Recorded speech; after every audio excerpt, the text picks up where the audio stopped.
ভয়। জীবনে আমরা কোন কোন বিষয়ে ভয় পাই? কোনো মানুষকে হারানোর ভয়, কোনো মানুষ কোনো সম্পর্ককে হারানোর ভয়, অর্থহানির ভয়, সময়হানির ভয়। এবার বিষয়টা হলো, এই ভয় কখনো আমাদের কোনো লাভ করে না। এটা সবসময় আমাদের পিছনে ঠেলে আর নিচু স্তরে নামিয়ে দেয়, কখনোই আমাদের উত্থানের কারণ হয় না।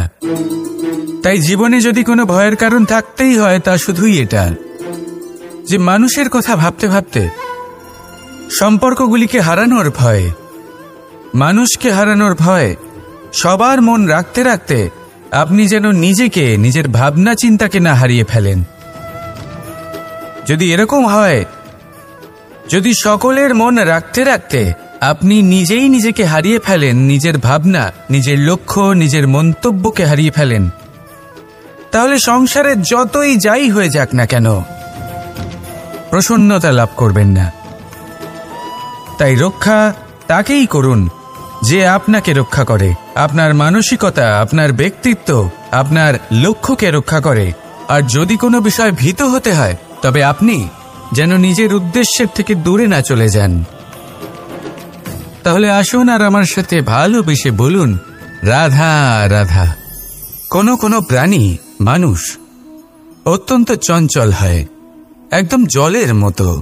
জলও অত্যন্ত চঞ্চল, অত্যন্ত উৎসুক।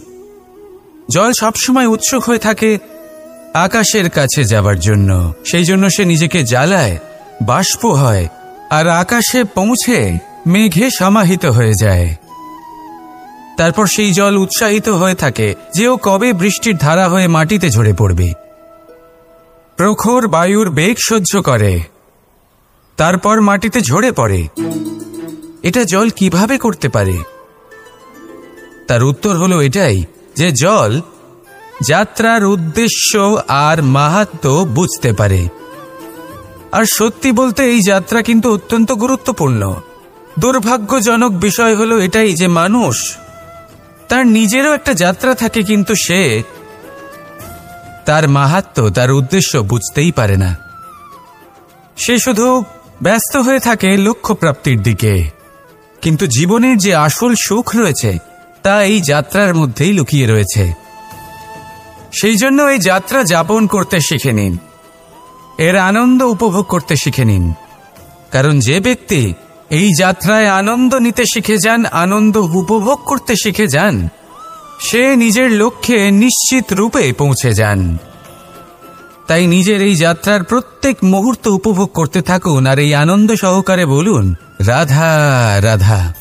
আমাদের জীবনে দুই ধরনের সম্পত্তি হয়ে থাকে, এক হলো ভৌতিক সম্পত্তি, এক হলো জৈবিক সম্পত্তি। অর্থ, সম্পদ, সুবিধে, খাদ্য, এই সব ভৌতিক সম্পত্তির মধ্যে পড়ে। ব্যক্তি, মিত্র, পরিবার, আমাদের আপনজন, আত্মীয় স্বজন সব জৈবিক শ্রেণীতে পড়ে। আর প্রত্যেক মানুষের পক্ষে এই বিভাজন বোঝা অত্যন্ত আবশ্যক। কারণ মূলত আমাদের ব্যবহার দুই রকমের হয়ে থাকে, হয় আমরা ভালোবাসি বা আমরা সদ্ব্যবহার করি। আর সবথেকে বড় ভুল আমরা তখন করি যখন আমরা বুঝতেই পারি না যে ভালোবাসবো কাকে আর ব্যবহার করব কাকে। আমরা ভৌতিক সম্পত্তি ভালোবেসে ফেলি আর ব্যবহার করি জৈবিক সম্পত্তিকে, যেখানে এটা অনুচিত। জৈবিক সম্পত্তিকে ভালোবাসুন আর ভৌতিক সম্পত্তিকে ব্যবহার করুন। যেদিন আপনার মধ্যে এই বোধ জাগ্রত হবে যে কাকে ভালোবাসবেন আর কাকে ব্যবহার করবেন, সেই দিন আপনার জীবনে শুধুই শান্তি বিরাজমান হবে। আর তখন এই মন প্রসন্ন হয়ে বলবে, রাধা রাধা। এই ডাল দেখুন, এই সুন্দর পুষ্প দেখুন। এই ডালের সৌন্দর্য হলো এই পুষ্প, আর এই পুষ্পের মেরুদণ্ড হলো এই ডাল। এবার কল্পনা করুন যদি এই ডাল থেকে এই পুষ্পকে ছিঁড়ে নেওয়া হয়, তাহলে আপনি যাই করুন না কেন পুনরায় জোড়া লাগাতে পারবেন না। এবার যদি এটা আমাদের জীবনে হয়, আমাদের মানুষের। আমরা যদি কিছু পাই তাহলে সেটা সুরক্ষিত রাখি, আর যদি সেটা হারিয়ে ফেলি তাহলে দুঃখে জর্জরিত হই। এবার ফিরে আসি প্রকৃতির কথায়। দেখা যাক প্রকৃতি আমাদের কি শেখায়। এবার যদি এই পুষ্প এই ডালটা থেকে ছিঁড়ে যান, আর যদি এই ডাল সবল থাকে, তাহলে কিছুদিন পরেই এই ডালে আবার নতুন ফুল ফুটবে। এবার এটা আমাদের জীবনেও ঘটবে, নিশ্চয়ই ঘটবে। সেটাই প্রকৃতি। সেই জন্য জীবনে আপনি যা হারিয়েছেন সেটার বিষয় না ভেবে, যা ফেলে এসেছেন তার বিষয় না চিন্তা করে, ভবিষ্যতে যা আপনি যত্ন করে রাখতে পারবেন, সাবধানে রাখতে পারবেন, সেগুলির প্রতি একাগ্র হন। বিশ্বাস করুন, এই মনরূপী ডালের ওপর সুখের ফুল সবসময় ফুটবেই। রাধা রাধা। আপনি কি কখনো কোনো প্রজাপতি দেখেছেন? ভালো নিশ্চয়ই লাগে। আসলে প্রজাপতি কার না ভালো লাগে? ছোট হোক বা বড়, প্রজাপতিকে সবার ভালো লাগে। এবারে ভাবুন, এই প্রজাপতির সূত্রপাত কি করে হয়? এই প্রজাপতি শুরু হয় একটা গুটি থেকে, যেখানে সে সুরক্ষিত থাকে। গুটি ভেঙে যখন সে এই সংসারে আসে, তখন একটা কীট রূপে থাকে। কীট যে ভূমির ওপরে চলাচল করে, যে বৃক্ষের পাতার ওপরে সুরক্ষিত থাকে। তারপরে তার মধ্যে আসে আরো একটা পরিবর্তন, তার ডানা গজায়। তখনই সে প্রজাপতি হয়। তখন সে খোলা আকাশে উড়ে বেড়াতে পারে। সুন্দর সুন্দর পুষ্প থেকে সে মধু পান করে। কখনো ভেবেছেন যে প্রজাপতি ছাড়া আর কেউ এটা পারে না কেন? কারণ সে সেই গুটি থেকে বেরোতে পারে। যদি সে সেই গুটি থেকে নাই বেরোতো, সে উড়তেই পারত না, কখনো প্রজাপতি হতেই পারত না। আমাদের সাথেও ঠিক এটাই হয়। আমরা সবসময় সেখানেই থাকতে চাই যেখানে আমরা সুরক্ষিত থাকি। সেই সুরক্ষা চক্রেই আমরা থাকতে চাই, কিন্তু এই বিকাশ সুরক্ষা সীমা পার হওয়ার পরেই অর্জন করা যায়। তাই যদি আপনি জীবনে বড় কিছু করতে চান, মহান কাজ করতে চান, নিজের ব্যক্তিত্ব তৈরি করতে চান, তাহলে এই সুরক্ষা চক্র ভুলে যান। সুরক্ষা সীমা লঙ্ঘন করুন, এগিয়ে যান, প্রতিকূলতার সম্মুখীন হন, কঠিন পরিস্থিতির সম্মুখীন হন, সাহস করে এগিয়ে চলুন, আরো শক্তিশালী হয়ে উঠুন। তবেই আপনি জীবনে কিছু করতে পারবেন, তবেই আপনার ডানা গজাবে, আর তবেই আপনি এই সুন্দর আকাশে উড়ে বেড়াতে পারবেন। রাধা রাধা। সুখ আর অভিজ্ঞতা, এই দুই জীবনে একসাথে কখনোই আসে না। মনে রাখবেন, যেখানে সুখ থাকে সেখানে অভিজ্ঞতা থাকে না। আর যখন এই সুখ আমাদের জীবন থেকে দূরে চলে যায়, তখন আমাদের জীবনে আসে এই অভিজ্ঞতা। পরমাত্মা, প্রকৃতি, নিয়তি এই অভিজ্ঞতাকে আমাদের জীবনে পাঠান, যাতে আমরা একটা অত্যন্ত গুরুত্বপূর্ণ শিক্ষা, একটা জ্ঞান প্রাপ্ত করতে পারি। এই অভিজ্ঞতা আমাদের শেখায় যে অতীতে এমন কি হয়েছিল যা আমাদের করা উচিত হয়নি। আমাদের শেখায় ভবিষ্যতে এমন কি আছে যা আমাদের করা উচিত আর কি করা উচিত নয়। দেখতে গেলে এই অভিজ্ঞতা আমাদের সেই শিক্ষা দেয় যার জন্য আমরা সুখের দিকে উচিতভাবে অগ্রসর হতে পারি। সেই জন্য জীবনে যখনই দুঃখ আসবে, দুঃখের এই সময় আসবে, তখন হতাশ হবেন না। বোঝার চেষ্টা করুন এই পরিস্থিতি কেন এসেছে, কি শিক্ষা দিতে এসেছে। যদি আপনি সেই জ্ঞান লাভ করেন, সুখের পথে অগ্রসর হন, তাও উচিত রূপে, তাহলে এই অভিজ্ঞতার উদ্দেশ্য পূরণ হয়ে যায়। তাহলে আসুন আর আমার সাথে ভালোবেসে বলুন, রাধা রাধা। সময়, জীবন, কাল। দেখতে গেলে এই তিনটি শব্দ একটি শব্দেরই সমার্থক শব্দ মনে হয়, কিন্তু এই শব্দগুলির অর্থ কি সমান? কখনোই নয়। হ্যাঁ, এই সময় চলতে থাকে, জীবন চলতে থাকে, কালচক্র চলতে থাকে, এই সময় কেটে যায়, কিন্তু এই জীবন একে যাপন করতে হয়। কি বলেন? এই জীবনে কিছু করুন বা কিছু না করুন, জীবন এমনি কেটে যাবে, আপনি জানতেও পারবেন না। কিন্তু সেটা আমাদের উদ্দেশ্য নয়, একে যাপন করতে হবে। এই জীবনে প্রেরণা পেতে শিখুন, প্রেরণা দিতে শিখুন, আহ্বান গ্রহণ করতে শিখুন, আহ্বান জানাতে শিখুন, মহান কাজ করতে শিখুন, ধন্যাত্মক বোধ জাগিয়ে তুলুন। জীবন অতিবাহিত করার অর্থ কি তা আপনি শিখে যাবেন। কারণ সময় কেটে যায়, সমস্ত যুগ কেটে যায়, কিন্তু জীবনের রীতি জীবন কাটিয়ে দেওয়া নয়, জীবন যাপন করা। এই জীবন সম্পূর্ণরূপে অনুভব করতে হবে, নতুন পথ বানাতে হবে। এবারে যদি এই জীবন বাঁচার সময় একবার ভেবে দেখুন, যদি মনে প্রেম থাকে, সদ্ভাবনা থাকে, তাহলে কি হবে? এই জীবনকে বাঁচার অনুভূতিটাই অন্যরকম হয়ে যাবে, একটা আনন্দময় অনুভূতি লাভ করবেন। তাহলে এটাই করুন, আর আমার সাথে ভালোবেসে বলুন, রাধা রাধা। আমাদের এই বর্তমান আর ভবিষ্যৎকে সুন্দর করার উপায় কি? কেউ বলবেন, আজ নিরন্তর পরিশ্রম করতে থাকো, কর্ম এবং চেষ্টা করতে থাকো।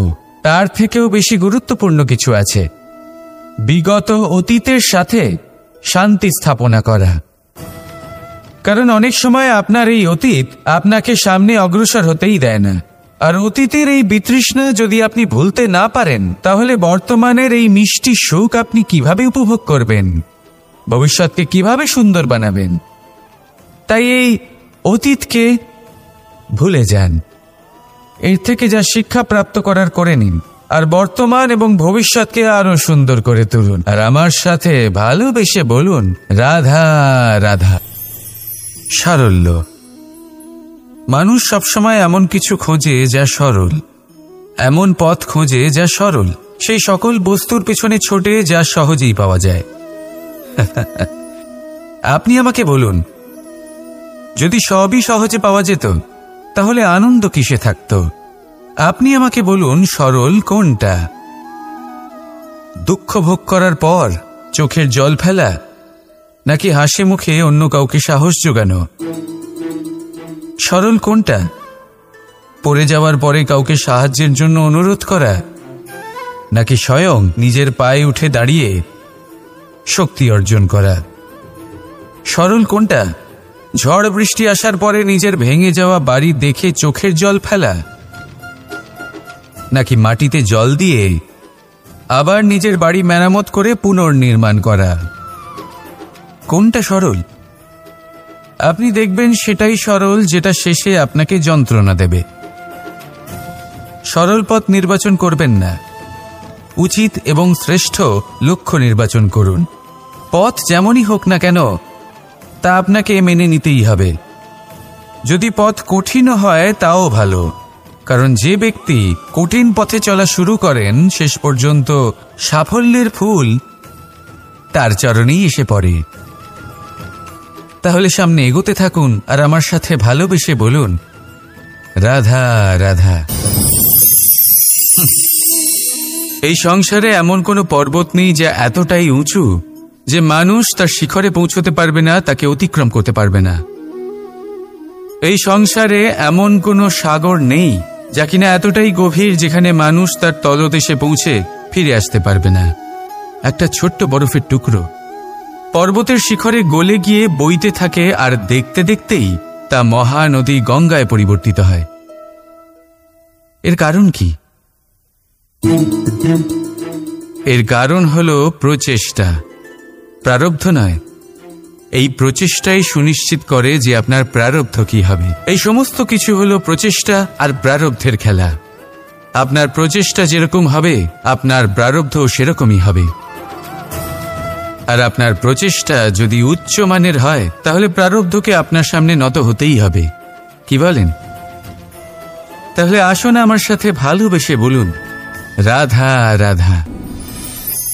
শব্দই হলো শূন্য, শব্দই হলো আরম্ভ, শব্দই হলো অন্ত, শব্দই হলো অমর, শব্দই হলো ব্রহ্ম। এই শব্দ হলো অত্যন্ত বিশেষ। কেউ কাঁদলে তাকে হাসিয়ে তোলে, কেউ হাসলে তাকে কাঁদিয়ে দেয়। কারোর মনে উদ্দীপনা জাগিয়ে তুলতে পারে, আবার কারোর মনে কাঁটা হয়ে বিঁধে থাকতে পারে। একটা অত্যন্ত গুরুত্বপূর্ণ কথা যা বোঝা অত্যন্ত আবশ্যক। আপনার মন, আপনার হৃদয়ে যতই শুদ্ধ হোক না কেন, যতই পবিত্র হোক না কেন, আপনার দৃষ্টিভঙ্গি যতই স্পষ্ট হোক না কেন, যদি আপনার কথা পবিত্র না হয়, যদি আপনার শব্দ শুদ্ধ না হয়, তাহলে তা আপনাকে আপনার কর্মফল ভোগ করতে বাধ্য করবেই। একটা সহজ উদাহরণ দিই। আপনার জীবনে এমন কেউ অবশ্যই থাকবেন যাকে আপনি পছন্দ করেন না, যিনি হয়তো অধর্মী মানুষ, যিনি হয়তো দুর্বুদ্ধি সম্পন্ন মানুষ, কিন্তু তার জন্য অপশব্দ প্রয়োগ করলে তার মধ্যে কোনো পরিবর্তন আসবে না, তার মানসিকতা বদলাবে না, শুধু মনে প্রতিশোধ স্পৃহা জেগে উঠবে, মনে হিংসা জাগবে, আর কিচ্ছু নয়। সেই জন্য নিজের শব্দকে নিয়ন্ত্রণ করুন, নিজের কথা সংযত করুন। শ্রেষ্ঠ থেকে শ্রেষ্ঠতর মানুষকেও সাবধানী হতে হয়, কারণ যদি এই শব্দের প্রয়োগ সঠিক না হয়, তাহলে আজীবন মানুষকে নির্বাক হয়ে থাকতে হতে পারে। তাহলে নিজের শব্দ নিয়ন্ত্রিত রাখুন, নিজের কথাকে শুভ করুন, এতে প্রেমবোধ জাগিয়ে তুলুন, আর সেই প্রেমবোধ নিয়েই বলুন, রাধা রাধা। প্রশান্তি জড়িত নিদ্রা মানুষের জীবনের একটা অত্যন্ত গুরুত্বপূর্ণ সুখ এবং প্রয়োজনীয়তাও। দেখতে গেলে এই সংসারের প্রত্যেক পশু পাখি, প্রত্যেক জীব অবশ্যই নিদ্রা প্রাপ্ত করেন, কিন্তু মানুষ, যার মধ্যে বিচার বিবেচনা করার শক্তি অন্যদের থেকে অনেক বেশি, তার কিন্তু ঘুমের কিছু সমস্যা অবশ্যই হয়। কি বলেন? তাই তো। এবার এর কারণ কি? চিন্তা। এবার চিন্তা আমাদের সবার জীবনে আছে। আমরা সকলে জানি যে চিন্তা কখনো আমাদের সাহায্য করে না, তাও আমাদের জীবনে আছে। কেন? চিন্তার মাধ্যমে কি কখনো কোনো সমস্যার সমাধান হয়েছে? অর্থের চিন্তা করলে কি অর্থ লাভ হয়? ভবিষ্যতের চিন্তা করলে কি ভবিষ্যৎ ঠিক হয়ে যায়? স্বাস্থ্যের চিন্তা করলে কি স্বাস্থ্য নিজে থেকেই ঠিক হয়? হয় না। তাহলে এই সব কিছু থেকে আমাদের একটা ছোট্ট শিক্ষা অবশ্যই লাভ করা উচিত। আপনিও আপনার কাঁধ থেকে চিন্তার এই বোঝা নামিয়ে ফেলুন, আর এই সব ইচ্ছে একত্রিত হয়ে আমাদের মনে চিন্তা উৎপন্ন করে। তাই এই চিন্তাগুলিকে ত্যাগ করুন, প্রকৃতির প্রেমের উপর বিশ্বাস রাখুন। মনে রাখবেন, যিনি চিন্তামুক্ত হবেন তিনি চিতামুক্ত হবেন। সুখের নিদ্রা প্রাপ্ত করুন, আর নিদ্রায় যাবার আগে আমার সাথে ভালোবেসে বলুন, রাধা রাধা। আপনি কখনো কোনো ঝর্ণার ধারে বসে থাকুন আর সেই ধ্বনি শুনতে থাকুন। আহা হা হা, সেই ধ্বনি মনকে শান্ত করে দেয়, আমাদের মধ্যে এক আনন্দের সঞ্চার করে। একেই আমি বলি নৈসর্গিক সঙ্গীত। কখনো ভেবে দেখেছেন এই সঙ্গীত উৎপন্ন করার জন্য জলকে কত পরিশ্রম করতে হয়, কি না করতে হয়? ভেবে দেখুন, সেই জল কোথা কোথা থেকে পড়েছে, কত কত পাথরের সাথে ধাক্কা খেয়েছে, কত তীক্ষ্ণ পাথরের সাথে সম্মুখীন হয়েছে, তাকে কিভাবে পার করেছে, নিজের শরীরের সাথে লেগে থাকা সেই পাথরের সাথে কিভাবে সংঘর্ষ করেছে, কিভাবে সামনে এগিয়েছে। ভাবুন, এই সব কিছু হওয়ার পরেই সেই সঙ্গীত উৎপন্ন হয়েছে। এই ঝর্ণার এই মধুর সঙ্গীত কখনো আপনার কান পর্যন্ত পৌঁছতই না যদি সেই জলের বিরোধিতা করার জন্য সেই পাথর না থাকত। এর সারমর্ম কি হতে পারে? সারমর্ম হলো একটাই, এই সব বাধার সম্মুখীন হন, এদের থেকে দূরে পালাবেন না, কারণ এই বাধা হলো নৈসর্গিক। সবার জীবনে এই বাধা রয়েছে, তার সম্মুখীন হন, জীবনের সামনে এগোন। আর আপনিও নিজের ভেতর থেকে সৃষ্টি করুন এই নৈসর্গিক সঙ্গীত, আর এই সংসারে ছড়িয়ে দিন শান্তি আর প্রসন্নতা। রাধা রাধা। স্বপ্ন, স্বপ্ন এই শব্দ আমাদের জীবনে কতটা গুরুত্বপূর্ণ হয়। কিছু স্বপ্ন এমন হয় যে আমরা রাতের মিষ্টি ঘুমের মধ্যে দেখি, তো কিছু স্বপ্ন আমরা খোলা চোখেই দেখি। কিছু স্বপ্ন আমাদের শান্তির ঘুম দেয়, আবার কিছু স্বপ্ন আমাদের ঘুমোতেই দেয় না। এবার খোলা চোখে দেখা এই স্বপ্ন ছোট হতে পারে বা বড়, কিন্তু এর সাথে যুক্ত থাকে সাফল্য।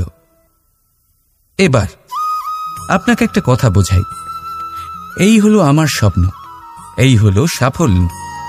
এবার এদের মধ্যে যোগসূত্র হলো বাধা বিপত্তি।